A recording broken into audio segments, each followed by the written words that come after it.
fielmente y puede no solamente predicar la palabra, sino que hemos visto el reflejo de esa gracia en medio de su casa, su familia y su persona. Así que te dejo con ustedes el pastor Héctor Ursú.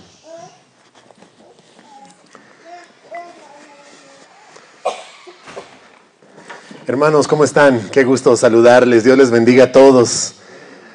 Gracias, hermano Luis. Gracias a todos ustedes por la invitación. Es una alegría enorme para mí poder estar ahora acá tan lejos de casa, pero al mismo tiempo, pues también acompañado por hermanos y hermanas tan amados. Gracias, Luis, por tu amor, por la hospitalidad tuya y de Beatriz, y por supuesto a todos los que forman la Iglesia del Señor aquí en esta ciudad, y a los que nos visitan de otras ciudades también les damos la bienvenida. Qué alegría poder estar juntos para poner nuestros ojos en Cristo, para meditar en el Evangelio, que es central en las vidas de aquellos que por la fe sabemos que tenemos libertad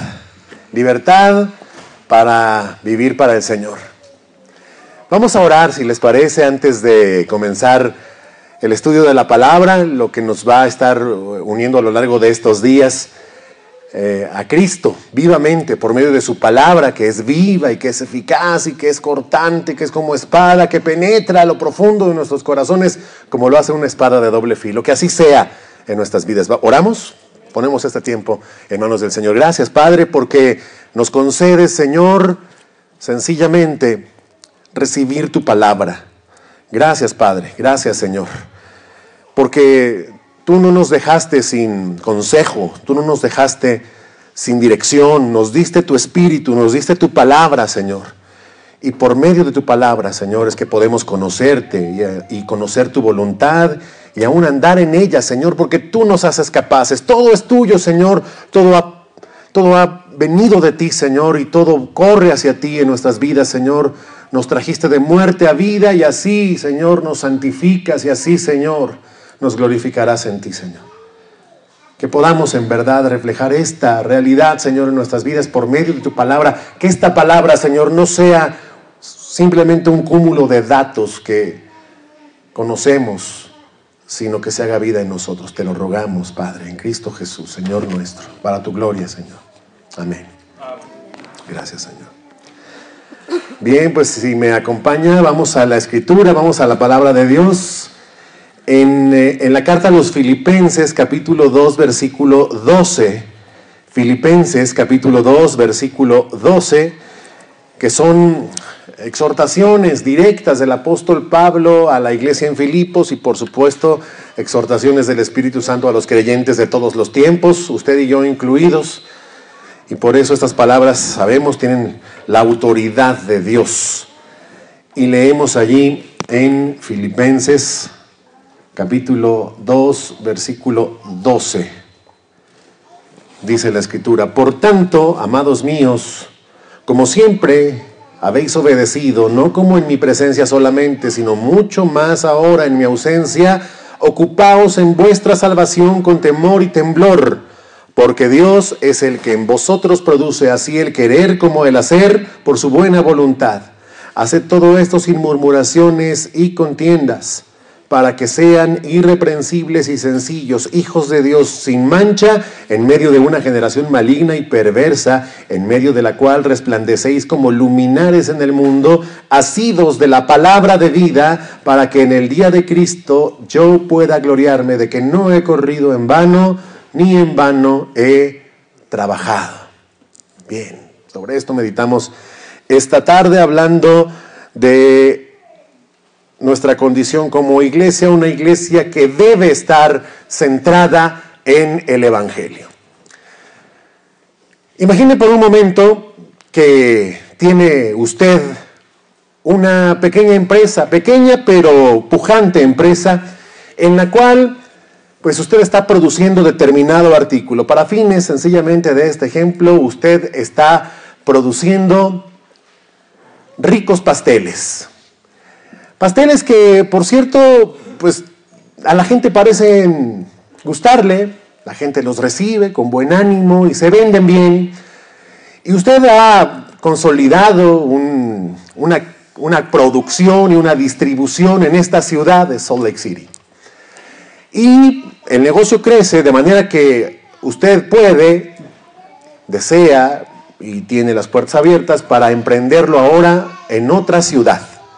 Y se va a la capital de otro estado, pero para fin de que usted pueda irse allá, ha de dejar en esta ciudad a un delegado, ¿sí? A alguien que se haga responsable de la tarea que usted ha venido haciendo, que la continúe, que se quede en su lugar, que haga lo que usted hacía, que siga las instrucciones de usted, para que usted entonces pueda libremente allá también trabajar. Y resulta que lo encuentra y lo establece en esta ciudad y le da una serie de instrucciones que deben ser cumplidas, que deben ser obedecidas, porque para eso usted contrató a aquella persona. Usted se va, desde allá usted está atento a lo que sucede acá, empieza usted a girar instrucciones diversas, específicas, concretas, acerca de cómo se debe hacer el trabajo. Allá usted tiene idea de producir otro tipo de pasteles, da la instrucción para que se hagan acá.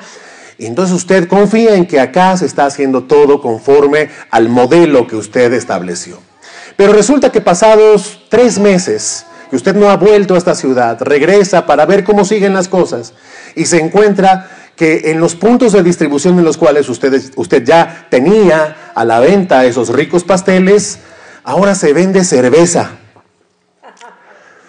Y que aquellas personas a las cuales usted instruyó para que tuvieran cierta filosofía de atención al cliente y que desarrollaran ciertas cualidades o ciertas formas de trabajo, pues ahora ellos las han cambiado y lo hacen como a ellos mejor les ha parecido. Han cambiado completamente el giro de su negocio, de sus instrucciones, han tenido un poco la visión empresarial que usted tenía, y entonces usted acude al delegado, ¿verdad? Usted acude a aquel a quien responsabilizó de que aquí se siguieran haciendo las cosas como usted ordenó.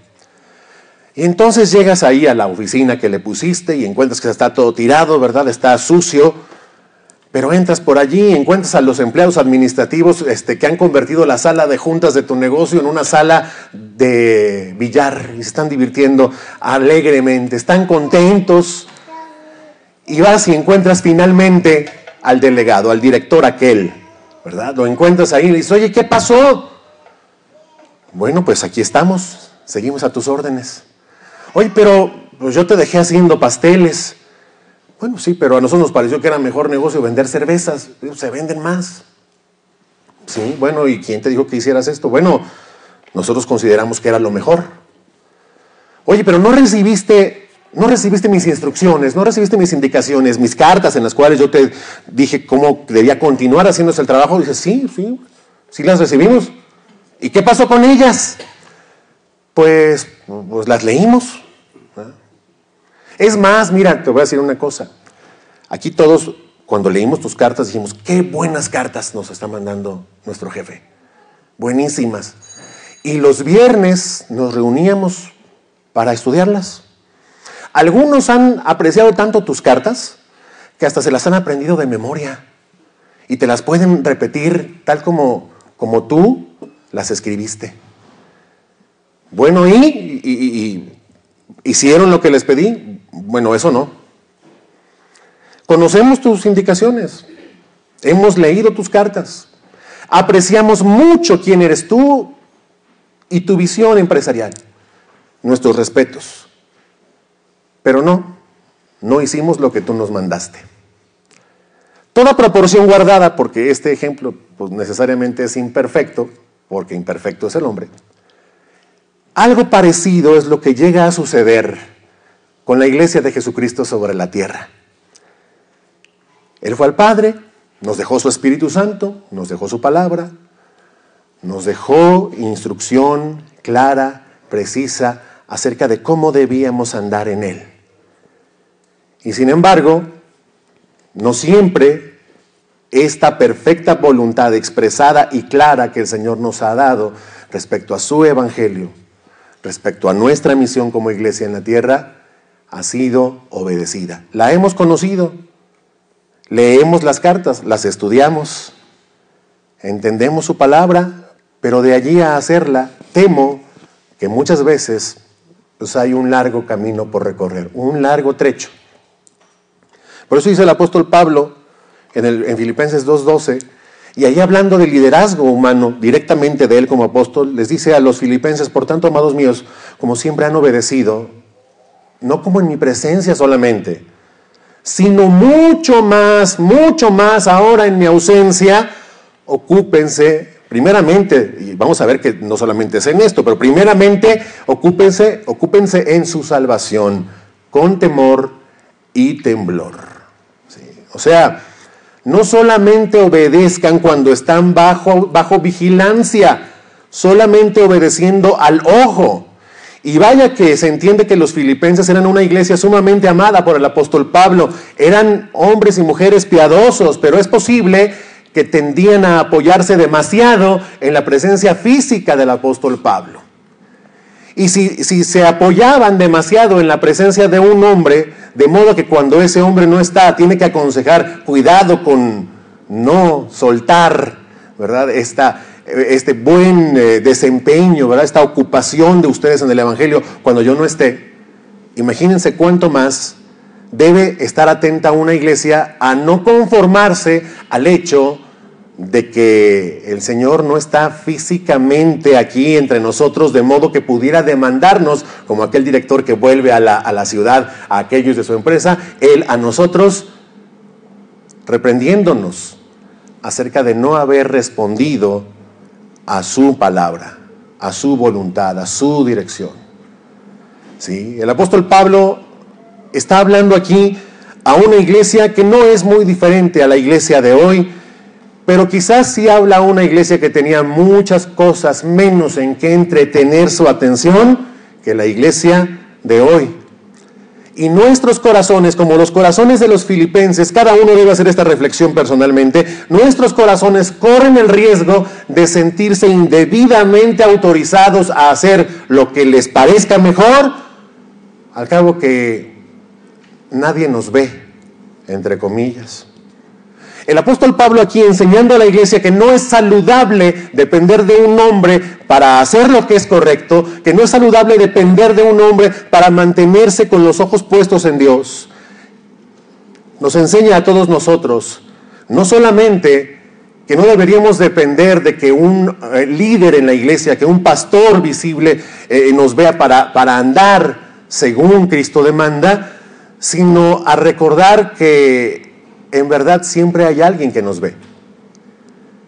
En contraposición, el mundo siempre, por supuesto, tiene sus propias ideas al respecto, y hasta hay una famosa canción, más del mundo la debe conocer, porque sea como sea, aunque sea de rebote, nos llegan las cosas que el mundo canta. Hay una canción muy famosa de un hombre, de un varón español, ¿verdad? No cristiano, por supuesto, que dice algo así como: cuando nadie me ve, pues puedo ser o no ser.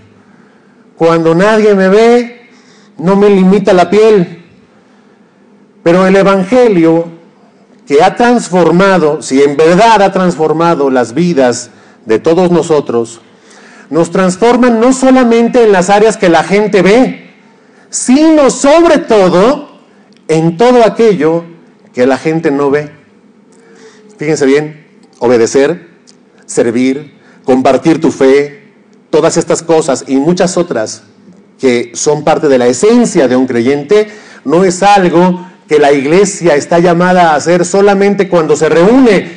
No solamente hacemos estas cosas de manera corporativa, como un cuerpo juntos, sino cada uno de los miembros según el punto en el cual ha sido puesto.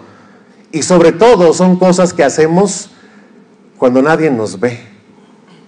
Son cosas que debemos seguir haciendo cuando estamos solos, o cuando no hay hermanos, o no hay un pastor a cargo de nuestra supervisión. Comenzamos entonces por esta necesaria reflexión, necesaria para todo el resto de las reflexiones que vamos a hacer en estos días, que el Evangelio es poder de Dios para salvación, ciertamente a todo aquel que cree, pero ese mismo poder que nos trae a salvación es el mismo poder que nos transforma, y nos transforma de una manera total, de una manera invasiva, de una forma que sin duda tiene influencia decisiva, determinante en todas las áreas de nuestra vida, todas. Como padres de familia, como trabajadores, como siervos de Dios en la iglesia, como pastores, como hijos de familia, como estudiantes, como esposos, esposas, como hermanos en la fe, como hermanos de una misma familia. El Evangelio influye decisivamente en todas las áreas de nuestra vida y sobre todo transforma las cosas que los demás no ven. Si hasta hoy el Evangelio de Jesucristo solamente ha transformado de alguna manera, vamos a ponerlo en esos términos, según tu propia apreciación, solamente tu vida social o tu vida congregacional, pero no afecta tu vida personal, por mucho que aquí puedas parecer como un hombre o una mujer transformado por el Evangelio, esta manera de actuar diferente, incongruente, cuando nadie te ve y cuando todos te ven, aunque tú no lo creas, está afectando el desempeño de toda la iglesia, tal como por ejemplo afecta a toda una embarcación el hecho de que un hombre escondido por allá en el más bajo de los camarotes de un barco comience a pegarle con un pico al piso de su propia habitación. Y este hombre podrá decir tal vez, lo que yo hago en lo secreto no tiene por qué afectar a todos ustedes que van en el mismo barco. Pero sabemos que tarde o temprano, si ese hombre sigue golpeando la plataforma sobre la cual posa sus pies, toda la embarcación, toda, sufrirá daño, sufrirá pérdida. Es así como la iglesia se va haciendo débil. Es así como unidos en un cuerpo localmente, como una congregación local, estas cosas que nos caracterizan, quizás todavía algunos, en lo secreto, cuando nadie nos ve, y que son diferentes a las cosas que sí hacemos o a las cosas que sí decimos o cómo nos conducimos cuando todos nos ven, van produciendo un daño que aparentemente en el momento no es gran cosa, como no es gran cosa un pequeño orificio en el piso de un camarote abajo del barco, pero tarde o temprano esto trae también, nadie lo dude, mucho daño. Mucho más entonces, dice el apóstol Pablo, como fue en mi presencia, ahora mucho más. No solamente siguen como antes, sino ahora mucho más, ahora que estoy ausente, ahora que no estoy con ustedes, ahora mucho más ustedes tienen que usar los recursos que Dios les da para su tarea diaria, ¿sí? Tienen que recordar que el Evangelio, este mensaje poderoso que les ha transformado, les ha dado la capacidad de atender toda aquella instrucción que Dios ha dado. Cuando dice ocúpense de su salvación, por cierto, no está diciendo ocúpense de ella porque si no se ocupan la van a perder, ¿verdad? Sino ocúpense de ella por causa de que ahora, por el poder del Espíritu Santo que mora en ustedes, ahora ustedes pueden andar según las demandas del Evangelio, andar como es digno de Cristo, andar obedeciendo sus mandamientos. De hecho, de eso se trata la obra que Dios anunció mediante el nuevo pacto en Ezequiel: pondré mi espíritu en sus corazones, ¿verdad? Cambiaré sus corazones de piedra por uno de carne, y dice, sobre todo, haré que anden en mis mandamientos y que guarden mis preceptos. El poder que salva a una persona sin duda la transforma, y si no la está transformando, tampoco, es casi un hecho, es sin duda un hecho, tampoco la está salvando. Usted y yo ciertamente hemos sido salvados, pero podría decirse que esa expresión puede ser cierta, absolutamente cierta, en 3 tiempos. Fuimos salvados, ¿sí?, en el momento que creímos, que vinimos a la fe. Estamos siendo salvados por medio de esta santificación que Dios está produciendo en nosotros, perfeccionar la obra que Dios fielmente hará, ¿verdad? Y aquel que comenzó en nosotros la buena obra la perfeccionará hasta nuestro encuentro con Él, hasta el día de Jesucristo. Y también es cierto que seremos salvados el día de nuestra redención final, cuando ya vayamos a morar con Él después de nuestra vida aquí. De manera que nuestra salvación se cumple en 3 tiempos. Si nuestra salvación se cumpliera solamente en el pasado y no influyera en nuestro presente, tampoco cambiaría mucho, que digamos, nuestro futuro. Pero ahora podemos ocuparnos de nuestra salvación, y no solamente podemos ocuparnos, la instrucción aquí es que lo hagamos. Ocúpense en su salvación, o sea, en llevar ese proceso de su salvación hasta el final, aplicando el Evangelio a su diario vivir cuando alguien los ve y también, sobre todo, cuando nadie los ve. Allí es donde el Espíritu produce fruto. El Espíritu no solamente produce fruto en las cuatro paredes de la iglesia o cuando hacemos un congreso o un campamento, sino que produce fruto permanentemente, fruto creciente, fruto cada vez más abundante. No veamos el Evangelio solamente como aquel mensaje que oí, dijo el otro, que oí allá cuando me convertí en el lejano año de 1906. 1986, en el 2000 que me convertí.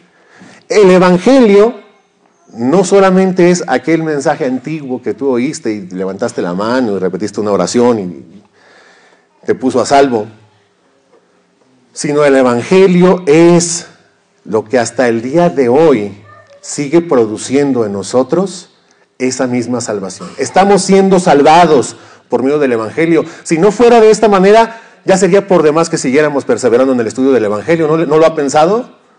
¿Ya para qué lo estudiamos? Y ya, si se tratara de un mensaje antiguo que oyéndolo y respondiendo a él ya nos salvó, ¿qué sentido tendría todo esto, no? Pero seguimos meditando en el Evangelio. ¿Por qué? Porque es necesario, porque es vital para nuestras vidas. El Evangelio nos sigue salvando, está produciendo salvación todos los días en nosotros hasta consumarla en nuestro día final. Entonces la instrucción es esta: esfuércense, sigan ocupándose. No solamente fueron salvados, están siendo salvados. Batallen entonces con sus fuerzas. ¿Con sus fuerzas? Con las nuevas fuerzas, con el poder del Espíritu Santo. Fortaleceos pues en el poder de Cristo, en el poder de su fuerza. Batallen entonces, libren esta buena batalla de la fe, la batalla contra el mundo y su influencia, la batalla contra el enemigo de nuestras almas, la batalla contra nosotros mismos, contra el pecado que mora en nosotros, contra nuestra carne, que todo esto siempre está buscando oponérsenos. Ahora el apóstol Pablo puede pedirle esto a los creyentes porque sabe que en ellos, en los que son creyentes, mora el Espíritu Santo. De otra manera, sería como pedirle peras al olmo. Por tanto, el apóstol, el mensaje que tiene aquí para la iglesia y ahora el Señor para nosotros es: usen los medios que les fueron dados por medio del Evangelio. Úsenlos. ¿Cuáles son esos medios? La palabra de Dios, con la cual tenemos el ejemplo de Jesús. Se resisten a las tentaciones del enemigo. Escrito está. Recuerda a Jesús respondiendo así a cada tentación que puso delante de él Satanás, allá en el desierto. Del mismo modo, nosotros somos llamados a usar la palabra, un medio de la gracia de Dios que nos fue dado al recibir el Evangelio, el creer que su palabra tiene autoridad, que su palabra es verdaderamente suya, inspirada por él, útil y poderosa. Para producir, para seguir produciendo, no solamente para haber producido, sino para seguir produciendo hoy salvación. Su palabra, su Espíritu Santo en nosotros, que nos redarguye, que nos reprende, que nos exhorta, que no nos deja pecar en paz. De modo que no acallemos así su palabra, su dirección. Medios de la gracia que Dios nos ha dado por el Evangelio. La oración que por cierto pues jamás fue dada como una instrucción para una práctica solamente comunitaria, y bien sabido es, lo sabemos, nadie nos lo contó así como chisme, pero lo sabemos bien, que muchos tienen en la oración solamente algo que hacen cuando acuden a la congregación. Si acaso algunos cuando damos gracias a Dios por los alimentos, y fin de la historia. Estos medios, el apóstol Pablo nos dice, de alguna manera ese es el mensaje implícito allí, úsenlos. No solamente deben conocer la verdad, sino deben andar en la verdad. Nunca conocer muy bien las Escrituras y congregarse han sido sinónimo de andar realmente en la verdad. Solo una obediencia fiel, constante, dedicada, puede en verdad ser un rasgo que pudiéramos considerar como distintivo de alguien que es un verdadero creyente. Esto implica que debemos responder a las exigencias en general del Evangelio, a toda exigencia del Evangelio. Sería muy largo hacer una lista de las cosas que el Evangelio ciertamente nos demanda, pero muy sencillo decir que todas estas demandas del Evangelio son justas y son alcanzables por los medios que Dios en su gracia nos ha dado desde que creímos. Perdonar a los que nos ofenden, orar por los que nos maldicen, hacer el bien a los que nos persiguen y nos ultrajan, abstenernos de toda clase de mal. Y el que piense estar firme, dice la Escritura además, mire que no caiga. Amar a Dios por encima de todo, de tal manera que ningún otro asunto importante es más importante que nuestra relación con Dios. Amar a nuestro prójimo y servirle de corazón, primeramente a los de la familia de la fe, pero también a todo aquel que tiene una necesidad que nosotros podemos saciar. De modo que por lo menos tenga sentido y coherencia la calcomanía esa del pececito que le ponemos a nuestros autos atrás. Y que más bien a veces parece como que es una piraña, pero bueno, esa es otra historia. Ocúpense de su salvación, dice, con temor y temblor. O sea, recordando quién nos salvó, recordando que fue el justo Dios quien entregó a su Hijo, ¿verdad? El justo por los injustos para llevarnos a Dios.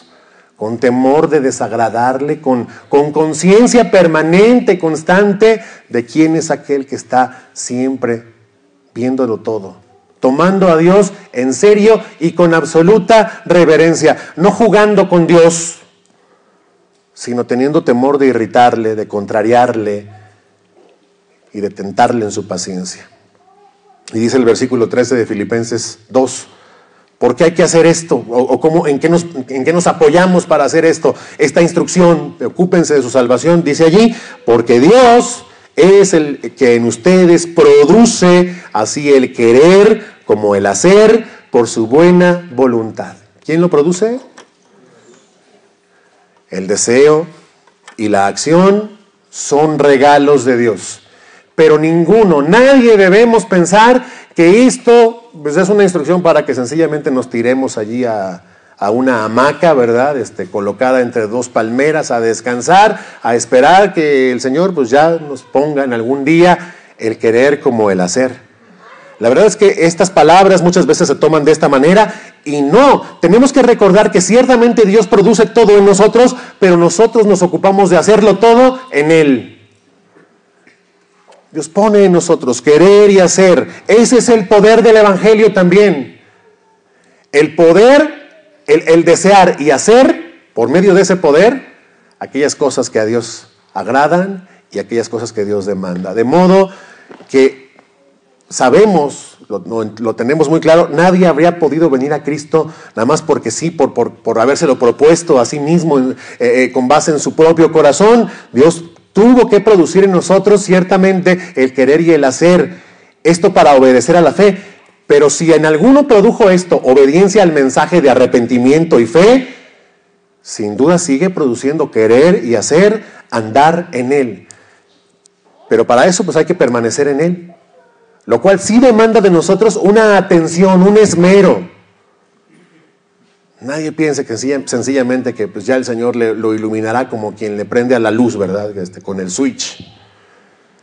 Ciertamente dependemos de estar en conexión con el Señor. Usted sabe que si usted mete unas rebanadas de pan a la tostadora, pues este pan no le va a pasar nada si antes no está conectado a la fuente de poder, ¿verdad? Al enchufe.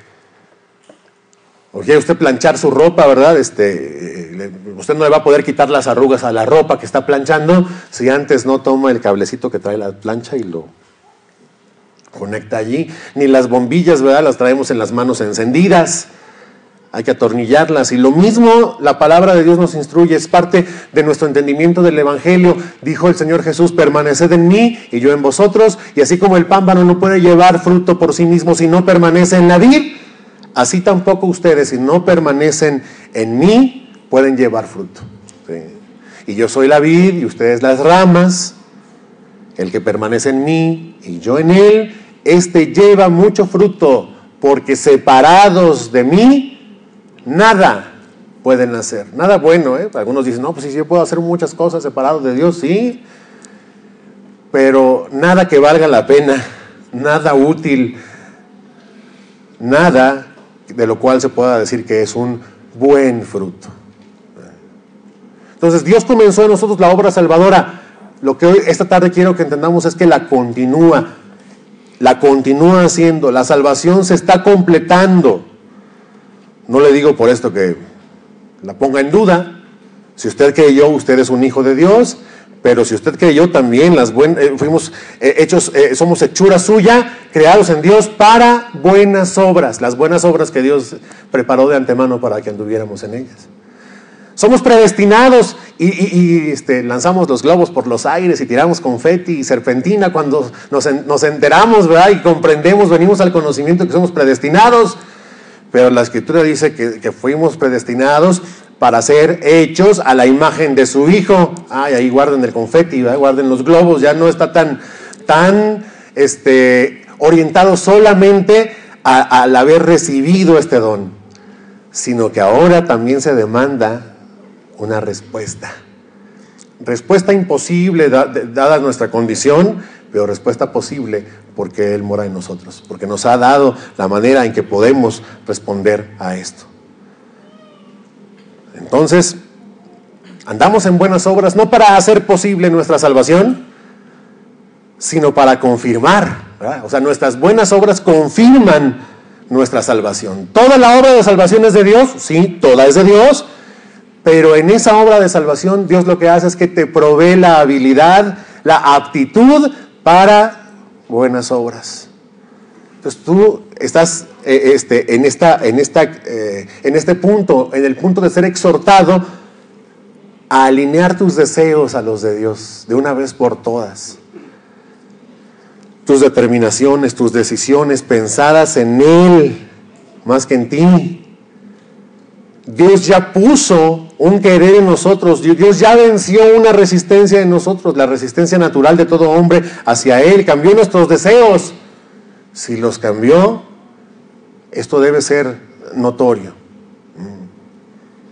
¿Nos escogió? Sí, nos escogió, pero nos escogió para librarnos del pecado. El que sigue en pecado, el que sigue en la práctica del pecado, quiero decir, viviendo en sus delitos y en sus pecados, sin arrepentimiento, si sigue en sus pecados, la pregunta es: ¿de qué le libró el Señor? La obra del Señor nos limpia, ciertamente, del pecado, pero para que éste no vuelva a enseñorearse de nosotros, ¿sí? Nos limpia del pecado para vivir para Él. No solamente el Señor nos libró de algo, sino que nos libró para algo. Y en este caso es la exhortación que estamos leyendo aquí. Esa voluntad muerta nuestra ahora está viva. Aquella voluntad que era necesariamente caída y orientada a la pura maldad, ahora se entiende que por la gracia de Dios ya aprecia lo que es bueno. Y el que no quería, ahora quiere. Y el que era rebelde, se entiende, ahora aprecia los mandamientos de Dios. La voluntad nuestra es renovada por medio del Evangelio, por su buena voluntad, porque así lo quiso, por su beneplácito.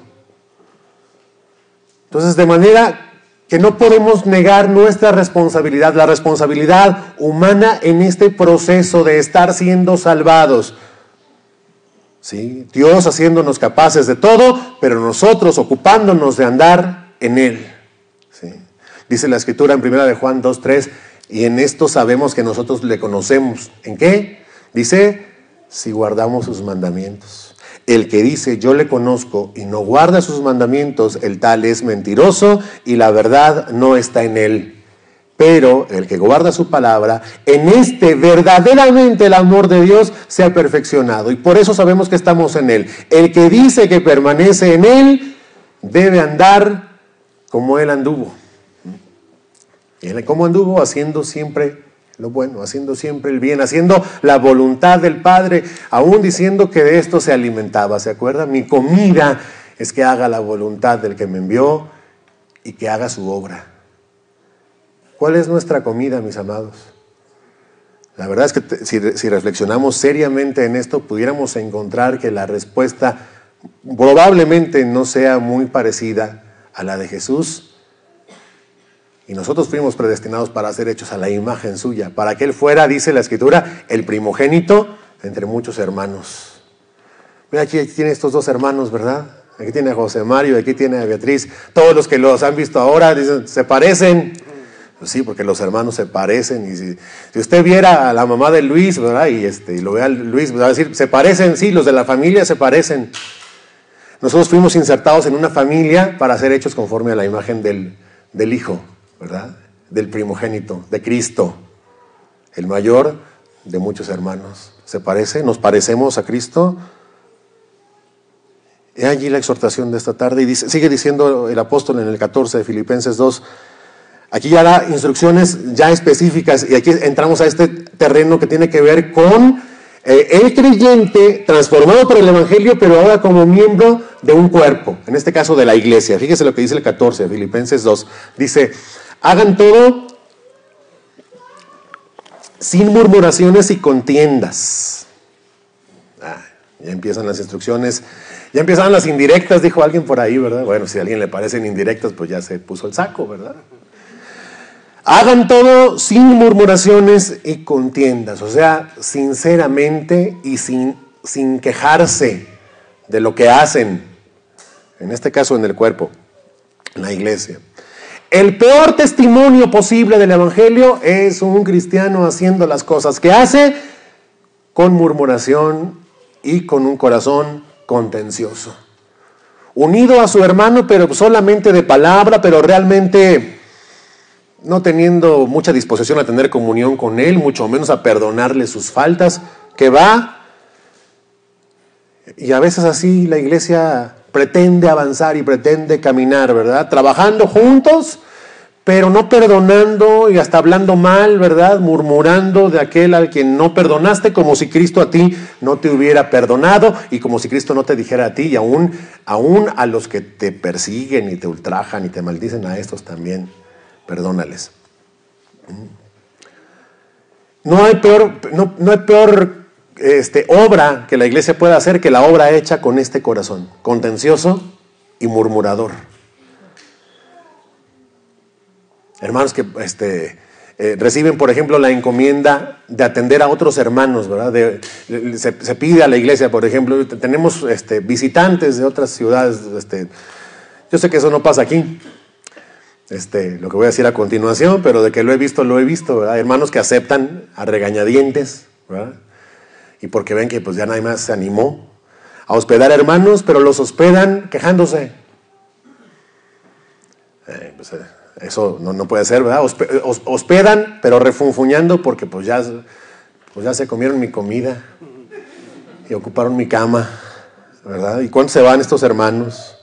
Olvidando que Cristo nos dio a nosotros abundantemente y sin reproche, ¿verdad? Nada que ver con la realidad actual. Si ustedes quieren tener un ejemplo de quién sabe hospedar, pregúntenle a Luis y a Beatriz y ellos les van a decir cómo hospedar. Pero hacerlo con un corazón así, transparente, genuino, generoso, dador, perdonando, pero no como el niño aquel al cual su papá le decía, pídele perdón a tu hermana, porque la verdad se había portado muy mal con su hermanita. Pídele perdón a tu hermana. Y dice, pues sí, le pido perdón, estoy pidiendo perdón, pero te digo una cosa, aunque tú me hiciste que me humillara, en mi corazón yo estoy de pie.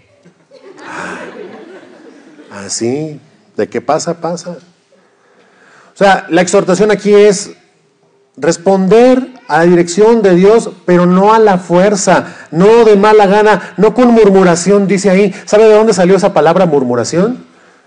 De cómo suena la voz de aquel que está hablando en secreto y parece que está haciendo así.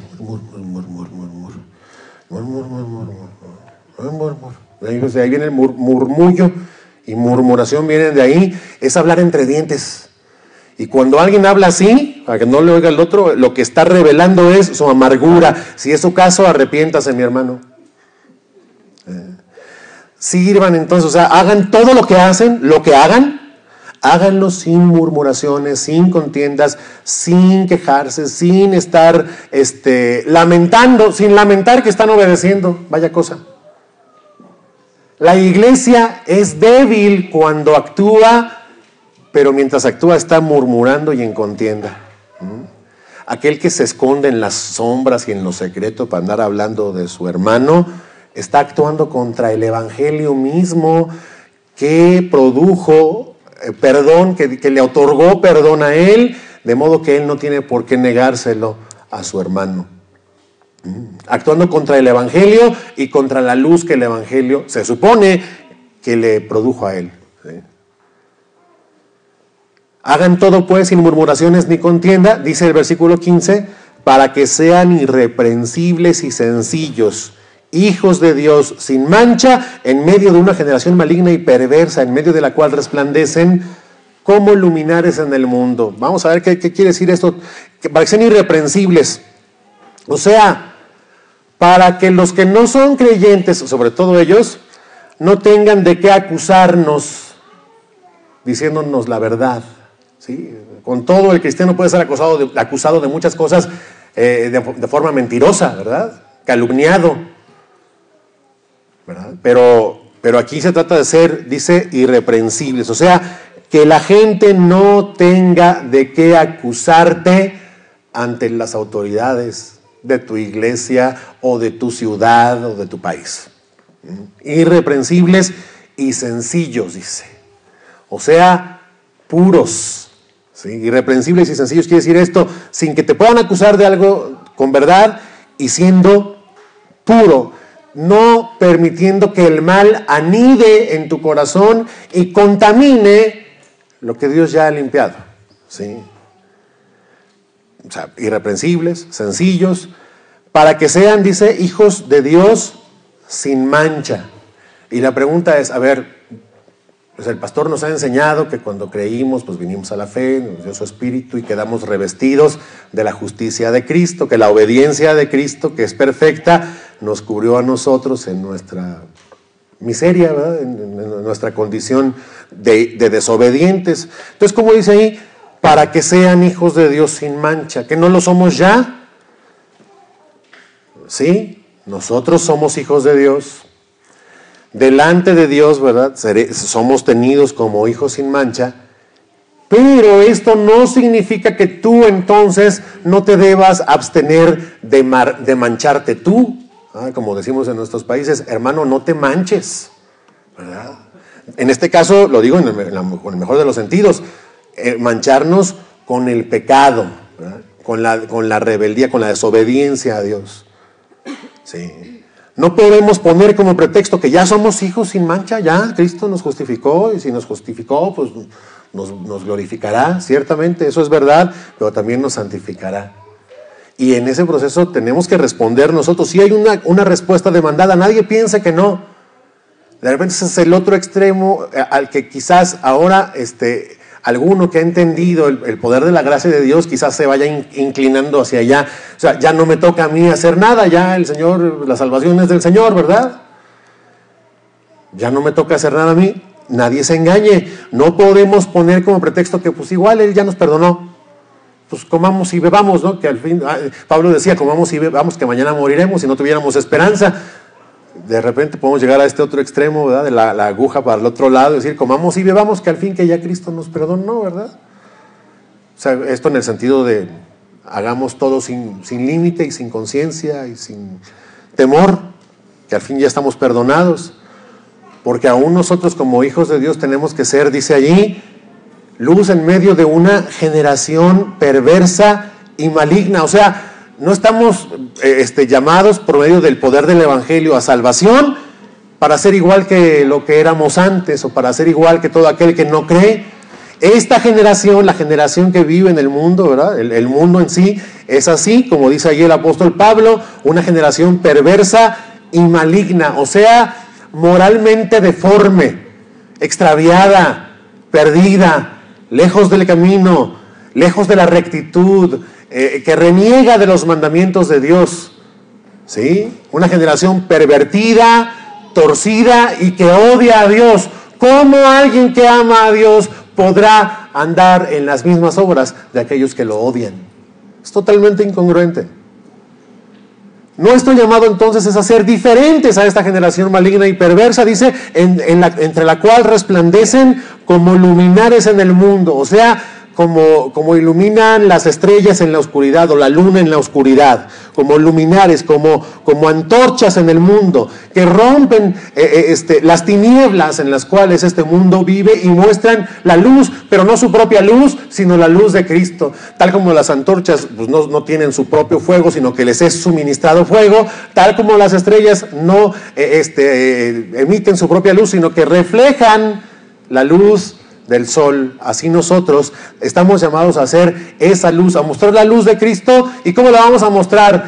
Le aseguro que no se nos demanda mostrarla solamente con nuestras palabras, sino que se nos demanda mostrarla personalmente, familiarmente y como iglesia. Se nos demanda demostrar esto con vidas transformadas, con vidas renovadas, verdaderamente nuevas vidas, de modo que en verdad podamos decir que el que está en Cristo nueva criatura es, que en verdad las cosas viejas pasaron y todas son hechas nuevas. Le pregunto, de veras las cosas viejas ya pasaron? ¿De veras todas han sido hechas nuevas? Cristo nos llamó a eso, a hacer como iglesia un mensaje poderoso acerca de Él, el conducto o el medio por el cual el Evangelio es presentado al mundo. Y es presentado, insisto, no solamente hablando, sino por ejemplo, dice la Escritura que por medio de la unidad, de cómo el mundo ve que nos tratamos, el mundo puede conocer a Cristo. Sin murmuraciones ni contiendas entonces, ¿sí? Sino con genuino amor, con amor no fingido entre nosotros. Sí.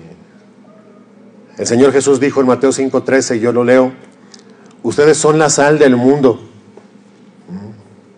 Pero si la sal se desvaneciere, ¿con qué será salada?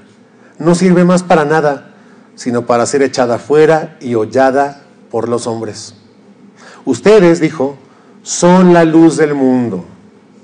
Una ciudad asentada sobre un monte no se puede esconder, ni se enciende una luz y se pone debajo de un almud o debajo de una caja, debajo de un molde, sino sobre el candelero, ¿sí? Y alumbra a todos los que están en la casa. ¿Qué quiere decir Jesús con todo esto? Aquí lo dice: de este mismo modo alumbre la luz de ustedes delante de los hombres. ¿Para qué?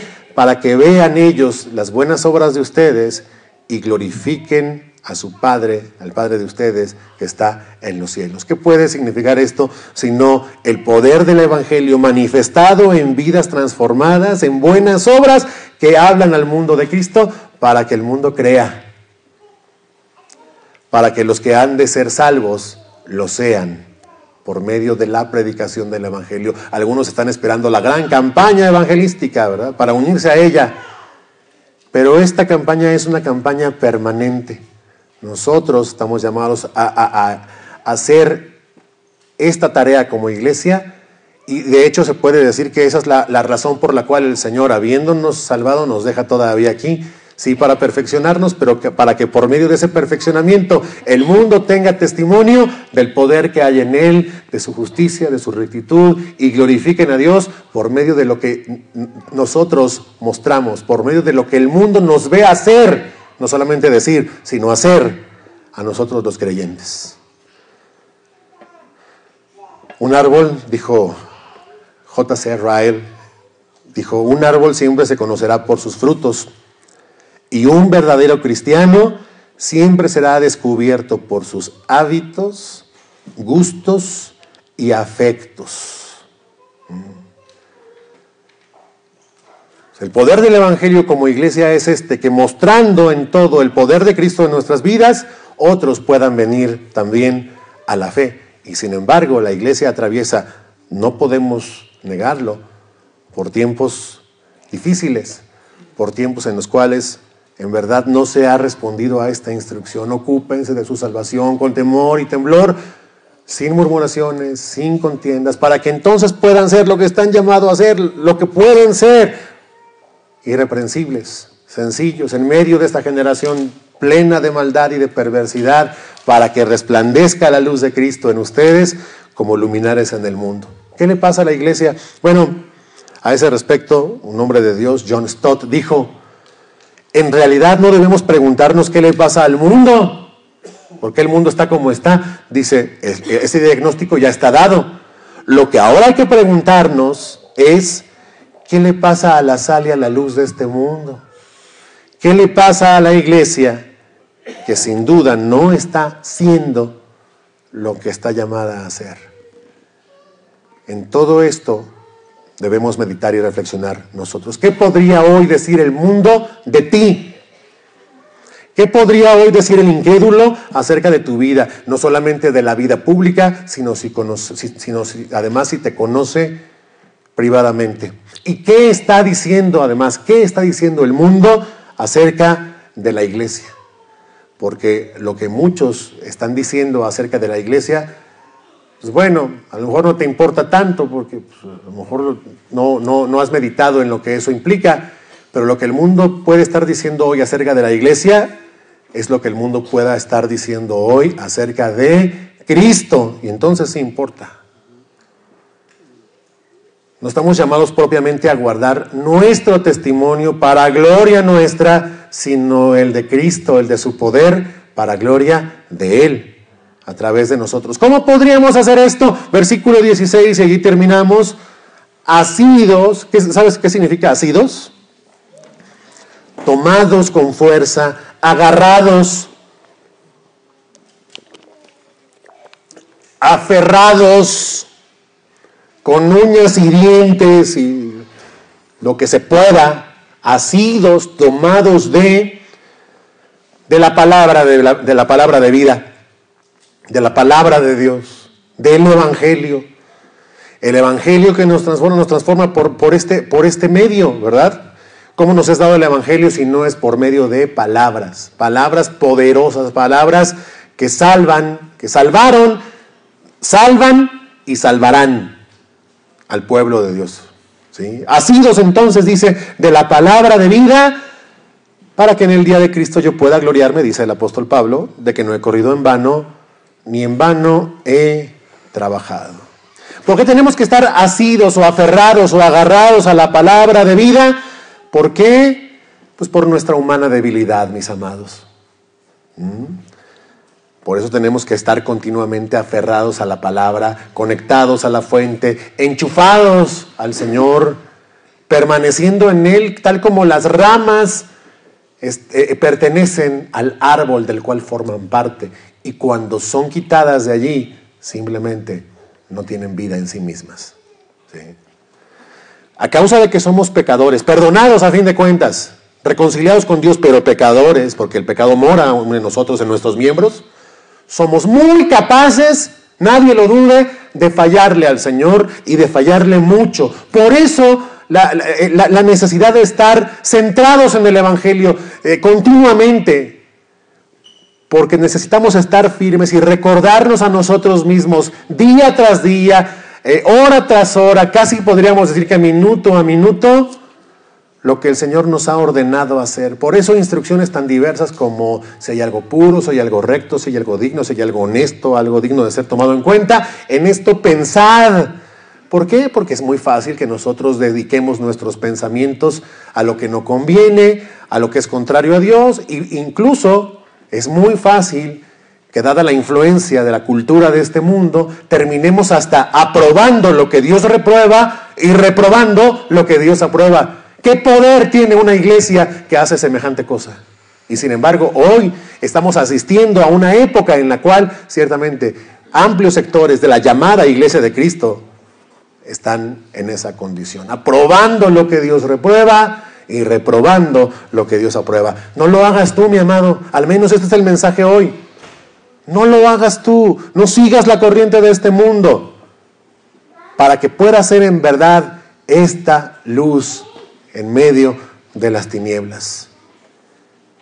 Dijo ahí el apóstol, para que yo esté orgulloso, orgulloso en el buen sentido de la palabra, satisfecho pues de la tarea que he hecho al darles la palabra, para que ustedes no sean una vergüenza, ¿verdad? Sino que yo me pueda alegrar en el fruto que ustedes dan. Aquí ciertamente el buen fruto de ustedes, pues sin duda alegraría mucho a su pastor o a sus pastores, los diversos varones que dirigen las iglesias de las cuales ustedes provienen. Pero ni siquiera es esa la motivación por la cual nosotros deberíamos estar siempre meditando en hacer lo que Dios demanda. No es ese el propósito, no es esa la motivación que deberíamos seguir, sino el honrar al Dios que nos salvó, quien es además quien nos hace aptos para que esta tarea no la tengamos como imposible, sino como alcanzable. Ocuparnos de nuestra salvación, de modo que unidos como una iglesia, como un cuerpo suyo, seamos luz en verdad del mundo. Quiero terminar esta reflexión inicial acerca del Evangelio y la iglesia con un fragmento de una carta escrita pues en tiempos muy remotos, en los primeros años del cristianismo, cuando los cristianos estaban siendo perseguidos por el imperio romano y llevados a muerte a causa de aquella cruel persecución. Resulta que un hombre llamado Diogneto le pidió a alguien cuyo nombre no se conoce que le hablara acerca de esos tales cristianos que andaban por allí por el mundo, los de esta nueva religión, según los romanos lo veían, porque se decían muchas cosas acerca de los cristianos. Ve ahí está la importancia del testimonio que al mundo damos los hijos de Dios. Entonces este hombre Diogneto le encarga a un hombre en el cual confía que le elabore un reporte, que investigue qué tanto se traen esos cristianos, ¿verdad? Cómo es que viven como viven, y a pesar de que son perseguidos, siguen ellos firmes en su fe y glorificando a Dios. O sea, ¿qué se traen? ¿De qué se trata lo que ellos traen? Y este hombre se adentra a la forma en que los cristianos viven y le escribe este reporte a este hombre Diogneto y le dice lo siguiente.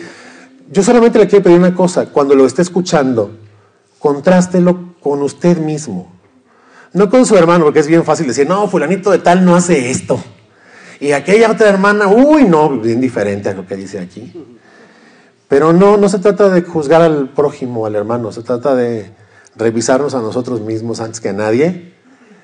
Y bueno, también nuestra condición como iglesia, que la iglesia está formada por personas, por miembros, ¿verdad? Y la cabeza es Cristo, y ciertamente como iglesia Él la tiene, ¿verdad? Para presentársela así como pura y sin mancha y perfecta. Pero nosotros somos claramente imperfectos y tenemos todavía mucha tarea en la cual ocuparnos en el poder del Espíritu Santo. Bueno, sin más preámbulos, escuche lo que este hombre describe acerca de la vida de los cristianos en aquellos tiempos. Dice: los cristianos en realidad no se distinguen de los demás hombres, ni por su tierra, ni por su habla, ni por sus costumbres, porque no habitan ciudades exclusivas suyas, como los de cierta religión, ¿verdad?, que llenan ciudades, ya usted sabe. Ni habitan ciudades exclusivas suyas, ni hablan una lengua extraña, o sea, una misma lengua todos los cristianos, ni llevan un tipo de vida extravagante o rara. A la verdad, dice, esta doctrina no ha sido inventada por ellos, ni es fruto del talento de ellos o del pensamiento de ellos. La enseñanza de ellos no es una enseñanza humana, es divina.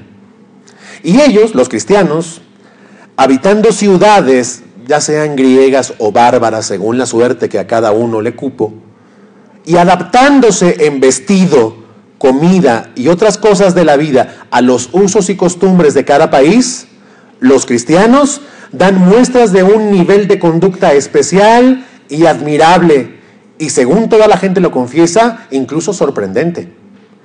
Habitan sus propias patrias, pero como forasteros, y toman parte en todo como ciudadanos, y todo lo soportan como extranjeros. Dice, toda tierra extraña es una patria para ellos, pero también toda patria es para ellos como una tierra extraña. Se casan como todos, y como todos los demás engendran hijos, pero no los exponen al mal. Ponen mesa en común, pero no lecho en común. Están en la carne, pero no viven según la carne.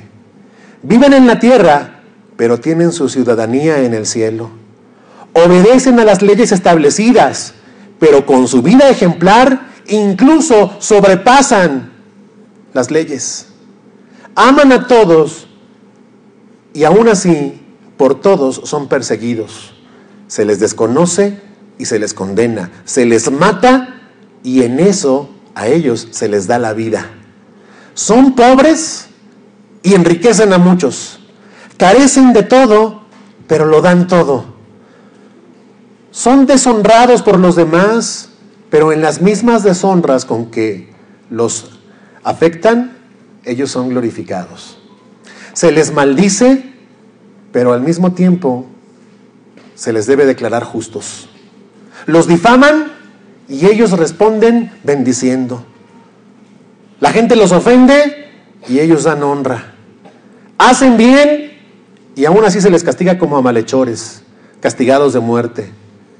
Y así, castigados y sometidos a muerte, se alegran como si se les estuviera dando la vida. Los judíos los combaten como a extranjeros y son perseguidos por los griegos, y sin embargo, aquellos que los aborrecen ni siquiera pueden explicar el motivo de su odio.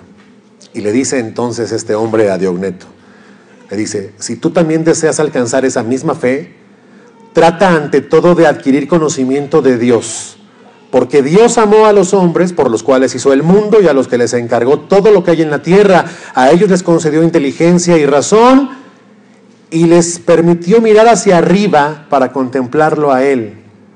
Los formó a su propia imagen y luego les envió a su único Hijo. A ellos les prometió además el reino eterno en el cielo, el cual dará a los que le hubieren amado. Ocúpate pues en conocer bien a este Dios. Cuando le conozcas, entonces le amarás. Y así, y ahí termina, aun cuando seguirás viviendo en la tierra, contemplarás cómo Dios tiene su imperio en el cielo y empezarás a conocer y a hablar de los misterios de Dios y a amar a Dios y a ocuparte de hacer su voluntad. Y entonces, conociendo la verdadera vida del cielo, terminarás en realidad despreciando esta vida de aquí, que en realidad parece muerte si se le compara con aquella que Dios prometió a los que le aman. Y entonces, aun cuando pudiera ser llevado al fuego de un castigo terrenal, estarás seguro que no serás llevado al fuego de un castigo eterno, el fuego que ha de devorar a los adversarios de Dios. Entiende que ese fuego en verdad existe y aún aguarda ese fuego a los malvados.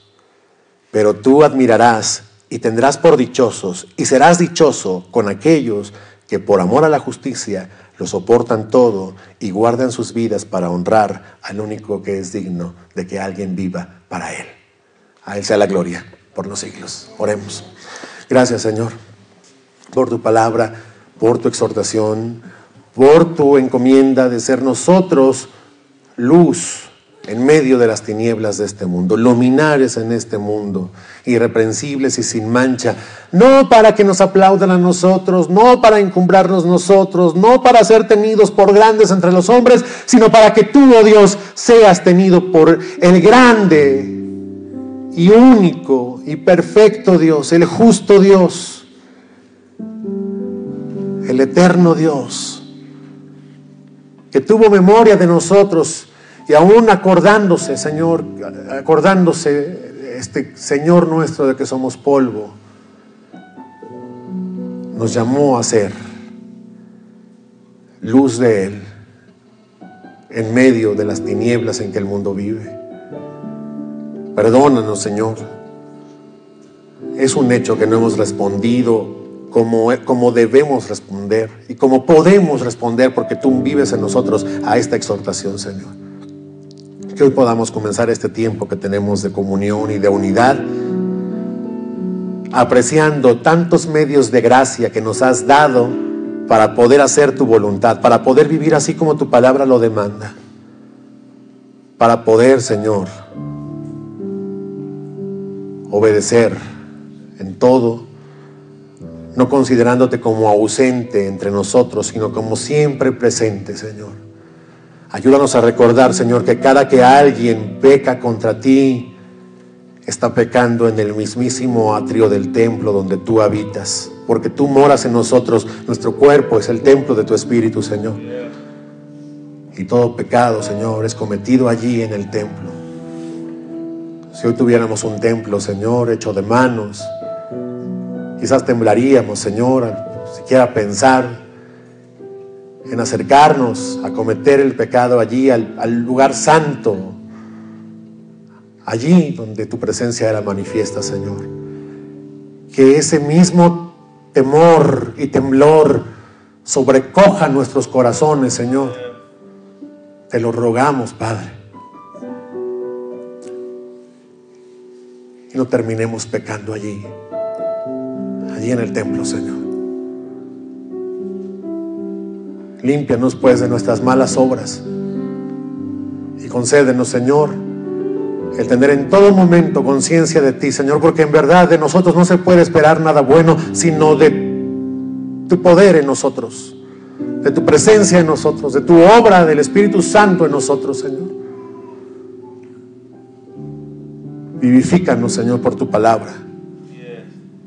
Y que no andemos, Señor, con una indebida confianza en este mundo, fundamentados, Señor, en cuantas cosas a veces nos fundamentamos: pertenecer a una congregación, haber hecho una oración, hacer cierta actividad, Señor.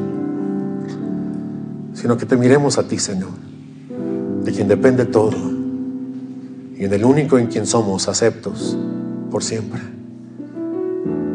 Tu poder en nosotros nos salvó, pero también hoy lo entendemos, Señor, nos sigue salvando. Hoy tu evangelio, Señor, sigue produciendo salvación, perfeccionándonos hasta aquel día en que seremos finalmente salvados.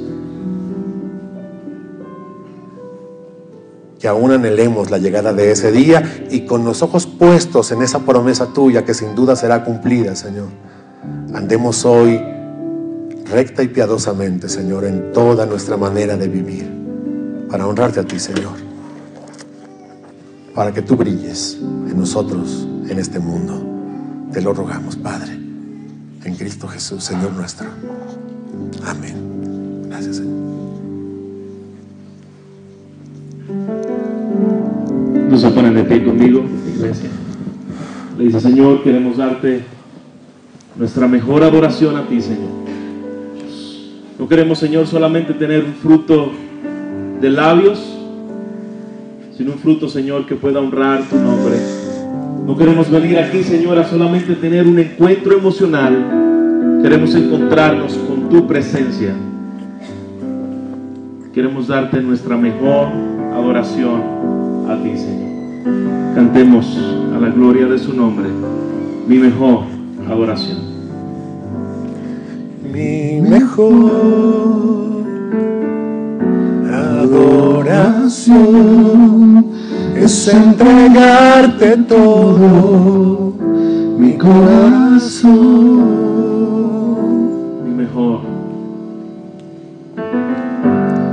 Mi mejor adoración es entregarte todo. Es entregarte todo mi corazón.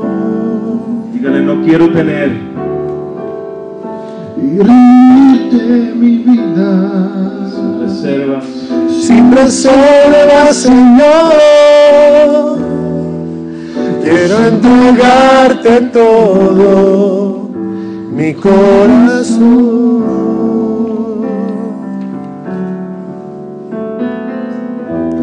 No quiero tener un encuentro emocional emociona. Quiero encontrarme contigo. Quiero encontrarme contigo. Y verte, Señor. Y verte, Señor, sentado en majestad. Toma mi corazón. Toma mi corazón, quiero cambiar. Una vez más, no quiero tener, Señor. No quiero tener un encuentro emocional. Quiero encontrarme contigo, Dios. Quiero encontrarme contigo. Y verte, Señor. Y verte, Señor, sentado en majestad. Toma mi corazón. Toma mi corazón, quiero cambiar.